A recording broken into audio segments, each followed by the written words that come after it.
Muchas gracias, hermanos.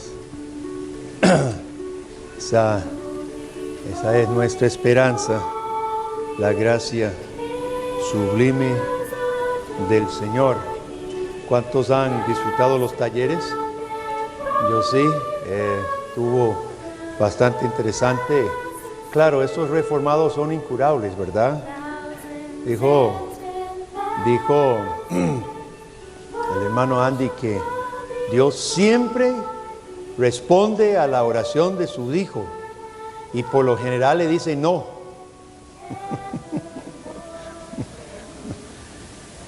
Bueno, muchas veces nos dice no, ¿verdad? Como los padres a nuestros hijos nos dicen no.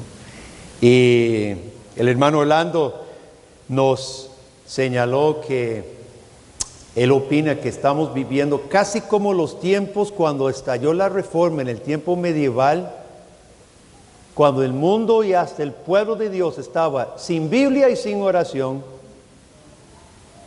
sin conocimiento bíblico y sin oración. Tiempos peligrosos en que nos toca buscar al Señor, buscar el servicio del Señor, buscar la santificación en nuestras vidas. Y hemos escogido Romanos capítulo 8, 14 como nuestro texto de la ponencia, y recordarán en la primera parte hablamos de la declaración de Pablo que los que son guiados por el Espíritu de Dios, estos son hijos de Dios. Y esa es la definición del cristiano. Es una declaración de lo que Dios hace, guía a sus hijos por su Espíritu Santo. Y vamos a retomar entonces con otro aspecto de esta verdad, este concepto de ser guiado por el Espíritu de Dios. Estamos hablando de la santificación, la santidad en la vida cristiana. Y estamos conscientes, y yo personalmente pienso que algunas personas, cuando encuentran la doctrina pura de la palabra de Dios, de la gracia del Señor, corren un peligro. Tal vez estuvieron en iglesias pelagianas, maltratadas por mala doctrina y malas prácticas. Y cuando hayan salvación y perdón gratuitos en el Señor, hay un peligro de ir al otro extremo, de solo enfocarse en la justificación por la fe gratuitamente y olvidar de la otra parte, porque como experimentaron abusos posiblemente de obras, de vigilias interminables, de manipulaciones de Dios por oraciones largas, obras muchas, sobre reaccionan desechando lo que la Biblia enseña acerca de servir al Señor.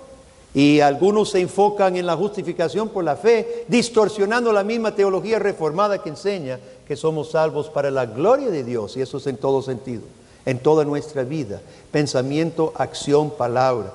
Fuimos salvos. Si coméis pues o bebéis o hacéis cualquier otra cosa, hacedlo todo para la gloria de Dios, hasta las cosas más mínimas. De eso se trata la santificación. De eso se trata la santidad, el ser apartado de Dios para su gloria en todo. Entonces Pablo lo define como que los hijos de Dios son guiados por el Espíritu de Dios. Hablemos más de esto. La permanencia del Espíritu. Cuando el apóstol afirma que todos los hijos de Dios son guiados por el Espíritu de Dios, el mismo versículo en el contexto, recuerde que estamos leyéndolo dentro de su contexto, este mismo versículo comunica una acción permanente de Dios sobre ellos. Esto no es una unción esporádica que sucede en un momento de éxtasis. No es un tipo de iluminación momentánea. La meta es la vida eterna, la meta es la salvación plena, la glorificación final del cristiano junto con Cristo su Salvador. Por lo tanto, la obra del Espíritu de Dios en el creyente, en el Hijo de Dios, es hacia esa salvación. Dios no lleva a su Hijo hacia la meta hoy y mañana lo abandona. Dios no luego lo rescata y otra vez lo tira. Sabemos que a los que aman a Dios, todas las cosas les ayudan a bien. Esto es, a los que conforme a su propósito son llamados. Fuimos llamados conforme al propósito de Dios. Y el pensamiento de Dios no es sí y no, sino sí y amén en Cristo Jesús. El término que Pablo utiliza es guiar. Hablaremos más al fondo de este concepto, este término en un momento, pero notemos que el apóstol no condiciona la obra de Dios para con sus hijos. Pablo no dice, a veces guía. Dice, son guiados. Y esta dirección del Espíritu de Dios afecta toda actitud del cristiano, nuestros pensamientos, en todo, nuestras acciones, nuestros deseos. El gran peligro para todo cristiano, ¿cuál es? Ser dejado a nuestro propio camino. Ese es el peligro. El peligro es que Dios nos deje a nuestros propios recursos, a nuestros propios deseos, dejados un minuto sin el Espíritu de Dios y ya estamos pensando y cumpliendo obras pecaminosas. Es por esto que Pablo afirma que los hijos de Dios son guiados por el Espíritu de Dios sin condiciones. Tiene que ser así, porque si no, de ser de lo contrario, nos perderíamos de nuevo. El enemigo es el pecado. El enemigo es nuestro pecado, pero Dios ha derramado su Espíritu dentro de nosotros para desdoblar nuestra voluntad hacia su camino santo en todo momento. Entonces hablemos del verbo y del concepto y de la frase guiados. Primer pensamiento sobre el ser guiado. Ser guiado es no caminar nuestro propio camino. Somos guiados cuando una influencia fuera de nosotros nos dirige. Pablo distingue entre los hijos de Dios, los que son guiados, y el Espíritu de Dios, el que guía. Son dos personas diferentes. Bueno, uno es una persona y otro es un grupo de personas. El Hijo de Dios y el cristiano es guiado por el Espíritu de Dios. Es decir, estamos hablando del docismo, lo que Peter Jones habla del docismo. Estamos hablando de la criatura que somos nosotros, guiados por nuestro Creador y Salvador, que es Dios y su Santo Espíritu. Y esta distinción es importante porque en el contexto se manifiesta que el cristiano se encuentra en medio de una guerra interna en cuanto al pecado y la fe. Su propia inclinación hacia la rebeldía, nuestra propia inclinación hacia la idolatría, el egoísmo y la codicia, con certeza causaría que el cristiano más ferviente cayera de la gracia si fuera por sus propios medios. Solamente por ser guiado por el Espíritu de Dios, hermanos, hay esperanza. Hay esperanzas para nosotros. Solamente por ser guiado por el Espíritu de Dios, podamos esperar siquiera poder vencer el pecado en nosotros. Solo porque el cristiano ha dejado de ser un hombre natural por la gracia de Dios y ha llegado a ser un hombre espiritual, poseído del Espíritu. Que Dios nos haya reclamado, nos ha poseído Él. Solo eso nos da la esperanza de poder alcanzar la meta final de la gloria. Segundo pensamiento sobre guiados, Benjamin Warfield comenta en un sermón que es importante notar el sentido preciso de este término usado que se traduce guiar. Significa mucho más que señalar el camino. Muchas veces utilizamos el término guiar de esa manera. Es por aquí, me guió, me señaló el camino, pero el idioma griego tenía términos que indicaba precisamente esa idea de señalar el camino. Por ejemplo, en el Evangelio de Juan, Jesús afirma que el Espíritu de Dios guiará a los apóstoles a toda verdad. Y el término utilizado es señalar hacia dónde. Se usa a menudo en el Espíritu Santo, en el Antiguo Testamento, en la traducción al griego. Por ejemplo, en Salmo 143, 10, enséñame a hacer tu voluntad, porque tú eres mi Dios, tu buen espíritu me guíe a tierra de rectitud. Es el mismo concepto, me señale dónde está la tierra de rectitud. Pero Pablo no escoge ninguno de los otros términos. Pablo escoge aquí en Romanos 8 un término más fuerte. No significa meramente guía que señale el camino, ni siquiera un comandante que dirige un ejército. Implica un poderoso control sobre uno que no tiene suficientes fuerzas propias para cumplir. Este término significa un poder contundente sobre un sujeto para que obedezca la voluntad de él que guía. Por ejemplo, se utiliza el término, bueno, para los que están llevando griego con el hermano Nicolás, me podrán conjugar hago, que es el verbo que Pablo utiliza, hago. Se utiliza este verbo cuando Jesús manda soltar el asna y su pollino, desatarla y traérmelos. Ese es el término que Pablo utiliza. También se utiliza en la parábola del buen samaritano, quien subió al herido a su asno y lo llevó, lo transportó al mesón.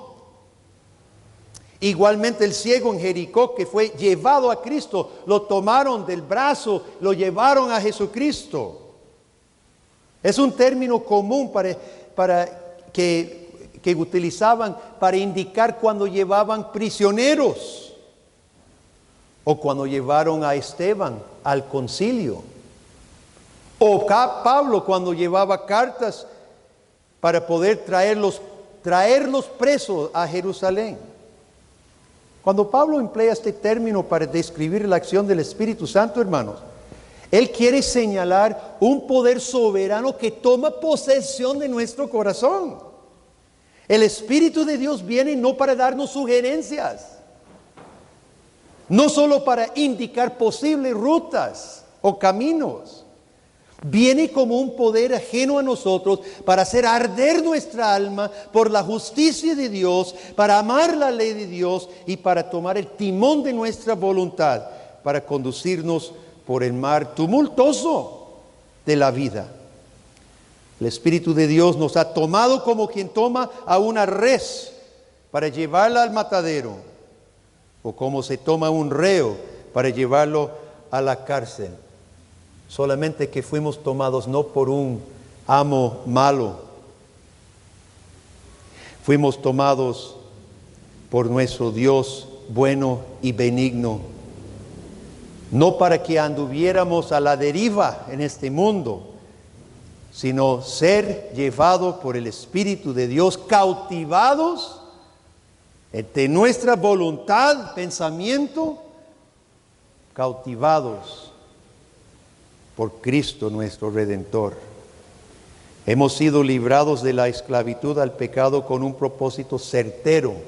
Hemos sido librados de un amo maligno que procuraba nuestra entera destrucción en el infierno. Y el que nos salvó tuvo que quebrantar nuestra propia voluntad. Tuvo que quebrantar nuestros propios deseos impíos. Dios tuvo que intervenir con fuerza, con su Espíritu Santo regenerador. Y nuestro nuevo amo no es como Satanás, que quería nuestra destrucción. Sí, era dueño de nuestra voluntad y pensamiento antes de ser redimidos, pero era para llevarnos a la destrucción. Nuestro nuevo amo, Jesucristo, es benigno, lleno de misericordia y lleno de amor, y nos llevará con amor firme, con manos que no vacilan, para asegurar que lleguemos a la mansión en gloria que está siendo preparada para nosotros. Aleluya. El cristiano puede descansar en la gran confianza que el Espíritu Santo lo guía poderosamente. No somos el capitán de nuestra propia suerte. Gracias a Dios. No somos los que dirigimos nuestras propias vidas. Gracias a Dios. Tenemos un gobernador poderoso que mora en nosotros, impidiendo que nosotros volvamos al camino de destrucción y asegurando que lleguemos a nuestra meta gloriosa con Cristo. Pero tercer pensamiento sobre este concepto y este término de ser guiados. Dicho todo esto, del poder soberano poderoso de Dios que nos ha tomado, que ha tomado a nosotros por posesión para llevarnos a la meta final. Dicho todo esto, debemos notar, sin embargo, que ser llevados poderosamente por el Espíritu Santo no significa ser cargados por Él. El mismo término no admite el sentido de ser llevado a hombros. Tal vez usted ha visto es un letrero de los dos juegos de huellas en la arena, que es la vida del cristiano que mira atrás y camina por la playa y ve que vienen dos juegos de huellas, pero por un tiempo solo un juego de huellas, y le dice al Señor: Señor, yo sé que tú me acompañabas en mi vida, ahí ve las dos huellas que tú ibas caminando conmigo, pero Señor, ¿por qué en los tiempos más difíciles me abandonaste? Solo veo un juego de huellas. Y el Señor le responde: hijo, no te abandoné, es que te alcé y te llevé a hombros. No sé si han visto ese letrero, es muy común. Pues es muy bonita la idea y se entiende lo que se quiere decir, pero no es bíblica. No es bíblica.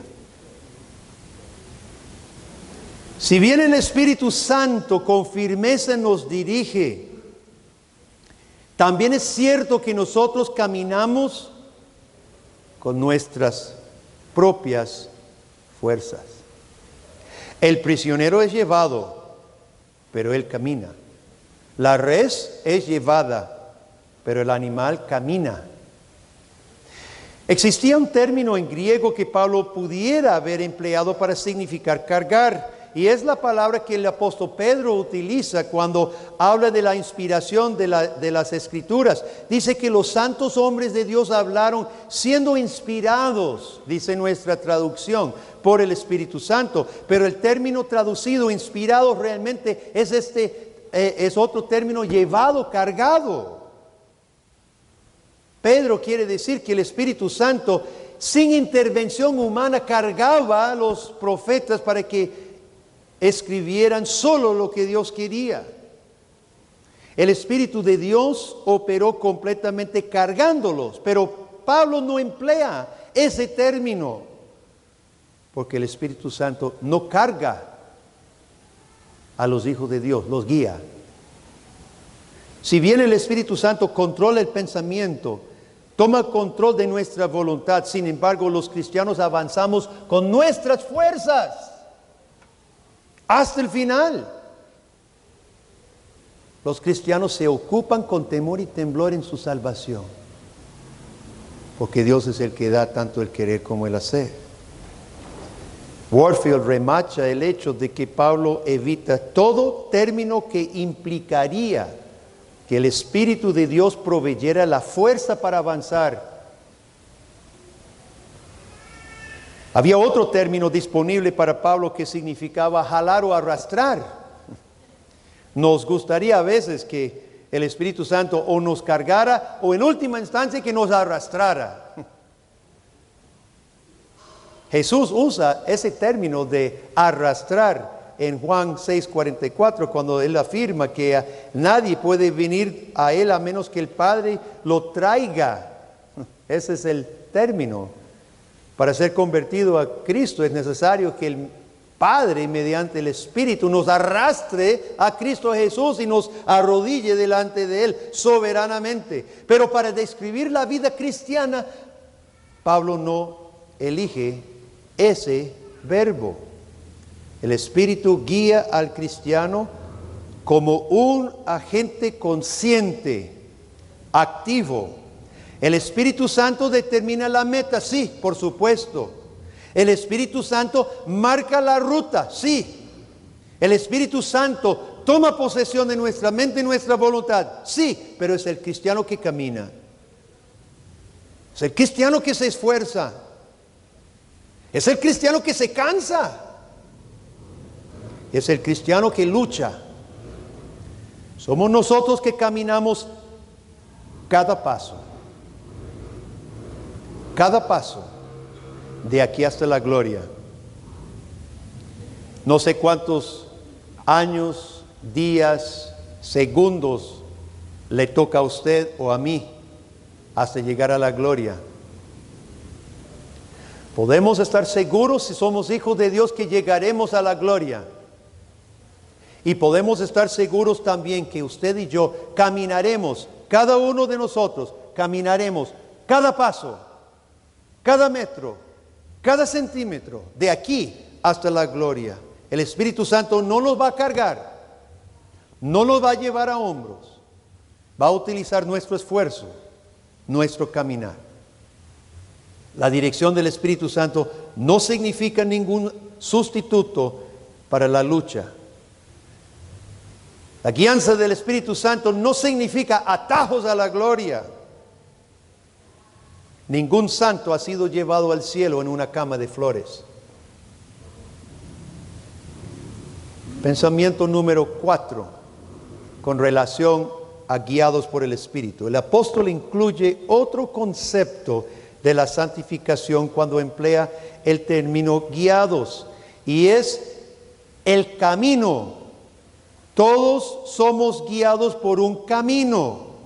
La persona guiada camina cada centímetro del camino, un camino que a menudo puede ponerse brusco o empinado, de modo que el cristiano se halla cansado. Dios fijó un día en 7 para reposo, y ¿sabe por qué muchos cristianos no sienten necesidad de celebrar el día de reposo? Que no han luchado. Están reposados. No les hace falta congregarse en presencia de Dios necesitando reposo porque no están cansados.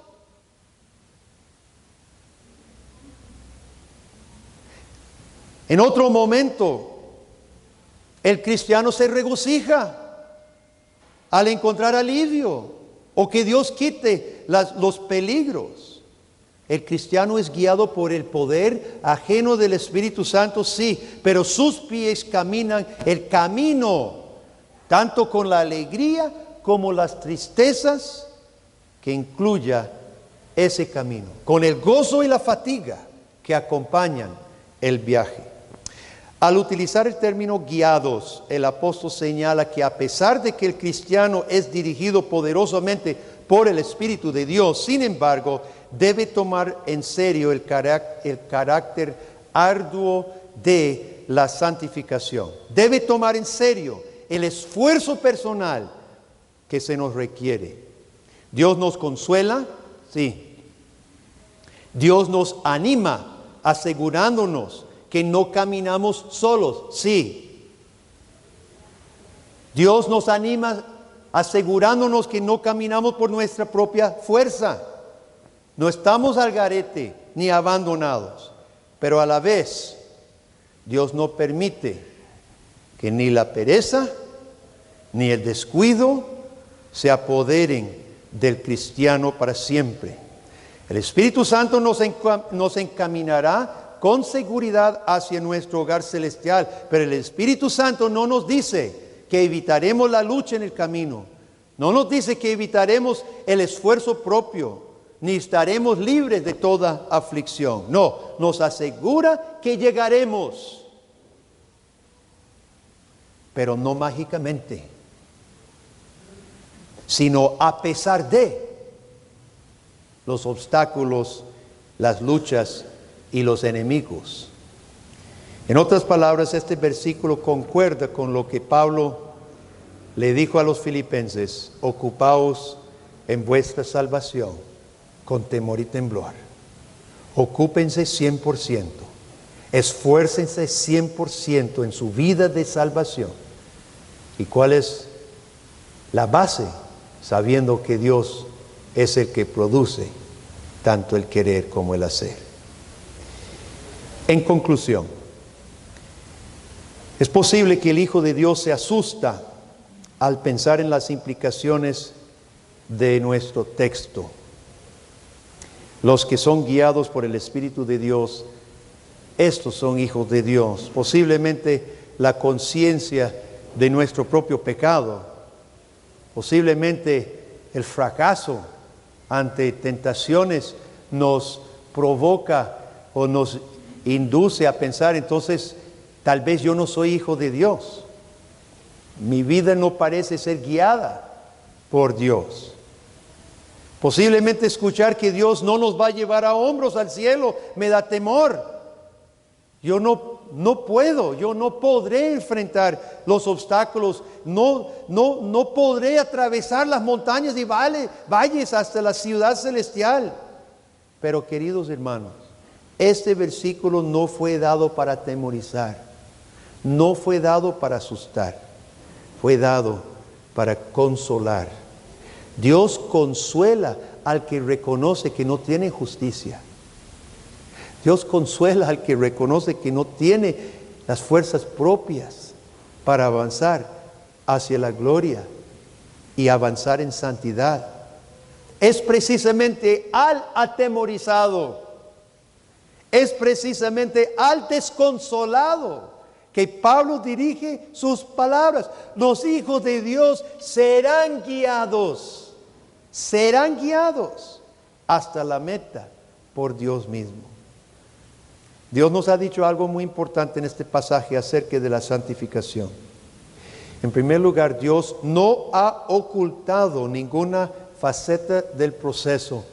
Y qué bello es nuestro Dios en la palabra. Siempre aclara lo que nos espera. Jesucristo no ocultó nada de sus discípulos. Nos advirtió, pero siempre dijo: estaré con vosotros. En este mundo tendréis aflicción. Jesús no pintó un cuadro rosadito para nosotros, pero nos aseguró de su presencia. En este pasaje lo mismo. Dios no oculta ninguna faceta del camino. Él nos ha dicho que Él está en control. Él nos invita a que sometamos nuestra voluntad a su dirección, y a la vez nos dice que usará también nuestro esfuerzo, usará el esfuerzo de nuestra voluntad y nuestros deseos, todo nuestro ser, para que avancemos en santidad.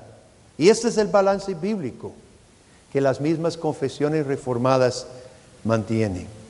El Dios soberano obrará por nosotros, porque ya obró por nosotros en el pasado y obrará por nosotros en el futuro. Pero también el Dios soberano obrará en nosotros lo que le place para su gloria. Juan Calvino dice varias veces, lo he encontrado, que Dios nos ha dado a Jesucristo no como un medio salvador. Todos quieren el Salvador que perdona, pero no el Salvador que transforma, que moldea, que me cambia.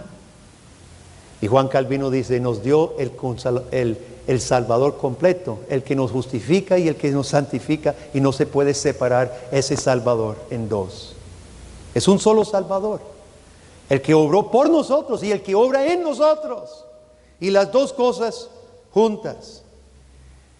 En esta conferencia no hemos tocado aquí muchas de las facetas que se tocaron en los talleres, los otros medios de la gracia, la predicación de la palabra de Dios, el uso de los sacramentos, la oración.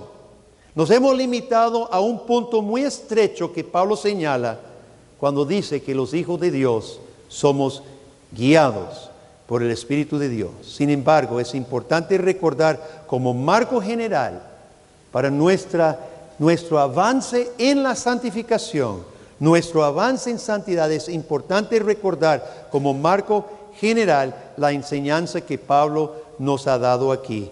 Y así evitamos, hermanos, por un lado, la desesperación. Nos evitamos la desesperación, confiando nuestras vidas al Dios poderoso, seremos guiados. Y en el contexto Pablo habla de que llegaremos hasta la gloria. La creación misma está esperando la glorificación, la resurrección de los hijos de Dios. Habrá un día en que Dios consumará todo su plan de salvación. Ese día viene, hermano, y podemos descansar en que usted y yo seremos guiados por el Espíritu Santo hasta el final. Podemos descansar en eso. Pero por otro lado, este mismo versículo y este contexto, este pasaje, nos obliga a evitar el descuido y la pereza espiritual, esperando que Dios me lleve recostado a los cielos, sin ninguna lucha y ningún esfuerzo. Escuchamos del hermano Ricardo Baut acerca de Richard Baxter, encarcelado muchos de los años de su ministerio. Aprovechó para dejar otros recursos en libros para nosotros. Podemos pensar en el mismo apóstol Pablo. Si no fuera por sus encarcelamientos, no tendríamos varias de las epístolas. El mismo Pablo, que experimentó esas cosas, dice, somos guiados por el Espíritu de Dios, llegaremos, pero no será necesariamente sin aflicción, sin lucha, y no será sin avance por las fuerzas que Dios permite que nosotros tengamos. Que Dios se glorifique en todas nuestras vidas, hermano. Amén. Vamos a orar. Oremos. Padre, gracias te damos por este pasaje del apóstol Pablo en Romanos capítulo 8. Padre, reconocemos tu gran poder y salvación y misericordia para con nosotros, oh Dios, enviando tu Santo Espíritu para adoptarnos, para tomarnos por tu posesión, asegurando, Dios, nuestra salvación y la victoria sobre el pecado. Y a la vez reconocemos y aceptamos, oh Dios, tu llamado a que nosotros caminemos, luchemos, nos esforcemos, transformemos nuestras mentes, nos despojemos del viejo hombre para vestirnos de Jesucristo. Aceptamos, oh Dios, ese llamado en Cristo Jesús, oh Dios. Ayúdanos, Padre. Ayúdanos a levantar las manos caídas y las rodillas paralizadas y hacer sendas derechas, oh Dios. Si hay algún hermano o alguna hermana que se ha sentido debilitado, desanimado, oh Dios, derrotado ante el pecado, su propio pecado o los obstáculos en la vida, oh Dios, pedimos que esta palabra tuya hoy nos ayude, nos inspire, nos fortalezca, Señor, para honrar a Cristo, avanzando no solo en algunos, sino en todos tus mandamientos, Señor, para tu gloria y para tu honra en Cristo Jesús, en cuyo nombre oramos. Amén y amén.